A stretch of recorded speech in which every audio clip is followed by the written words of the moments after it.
comecei a ter curiosidade de algumas coisas. Eu perguntava sobre algumas coisas na Bíblia, e eles ali abriam a Bíblia, nós líamos, o que eles não sabiam responder, eles iam para a internet, nós pesquisávamos, e eu acabei se envolvendo com eles ali. Sim. E aquilo me criou dentro do meu coração um desejo de toda tarde estar lá com eles, conversando, batendo papo.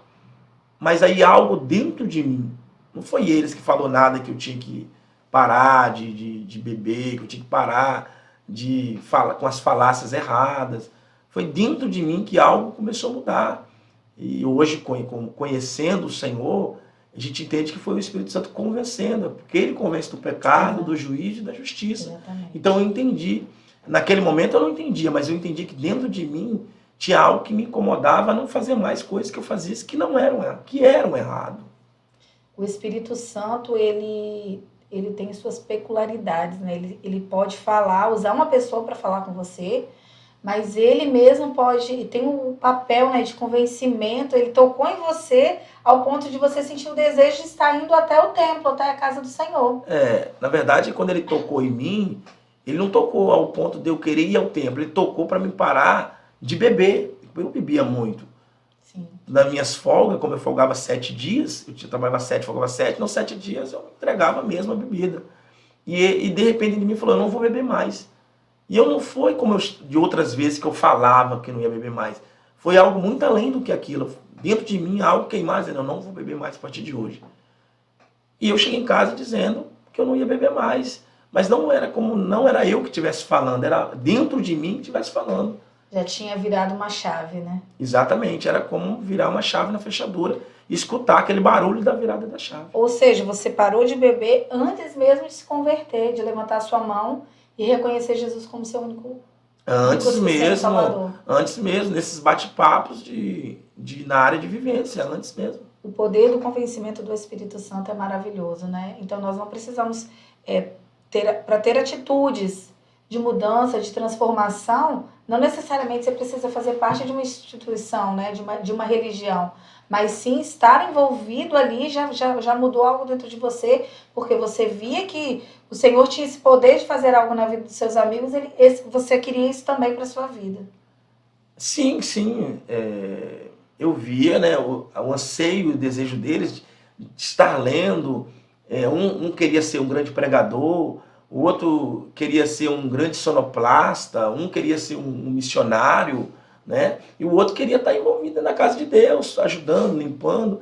E eu via eles falando com aquilo com maior, um arder no coração, os olhos deles brilhavam quando eles conversavam sobre isso. Eu ficava prestando atenção naquilo deles falando. E um dia eles perguntaram, e você, quer ser o quê? Eu falei, rapaz, eu nem sei, acho que eu vou ser pastor. Eu falei, acho que eu vou ser pastor, porque quando eu estava lá na roça eu falava isso, como eu trabalhava como gerenciamento de fazenda, né? E eu tinha alguns cristãos lá dentro, eu falava, se eu fosse seu pastor, você ia viver sentado no banco.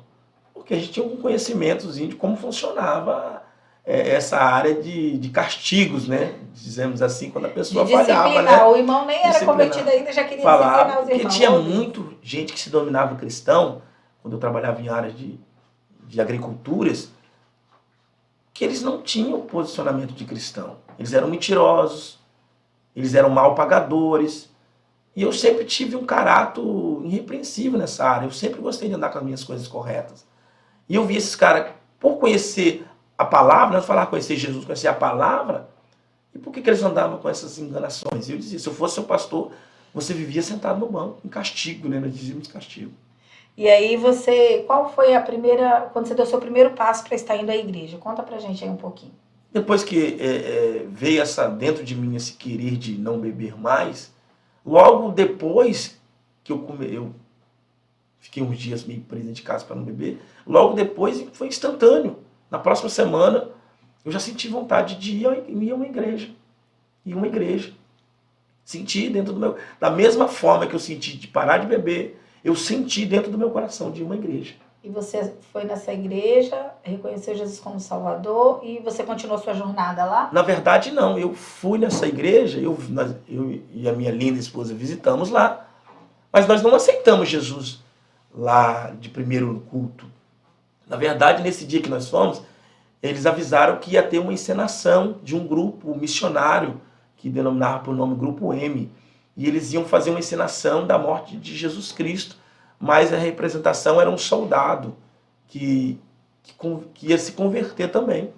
E eu fui assistir, eu cheguei do trabalho correndo e fui direto para a igreja para ver essa encenação, nessa igreja. Quando eu estou lá, o grupo faz a encenação, algo assim que chama a atenção de quem estava lá. No final, eles se apresentaram, porque eles eram de diversos países diferentes, mas eles se uniram num propósito de fazer, levar a palavra de Deus de uma forma encenada. E naquele momento ele disse, eu queria saber se aqui entre nós tiver pessoas que querem aceitar Jesus, levante a mão. E eu levantei a mão.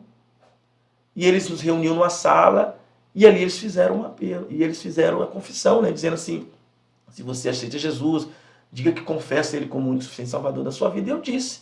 E eu fui citando as mesmas palavras, repetindo as palavras que eles iam dizendo, e daquele dia em diante eu prossegui caminhando naquela igreja por um tempo. Por aproximadamente 6 meses eu fiquei naquela denominação.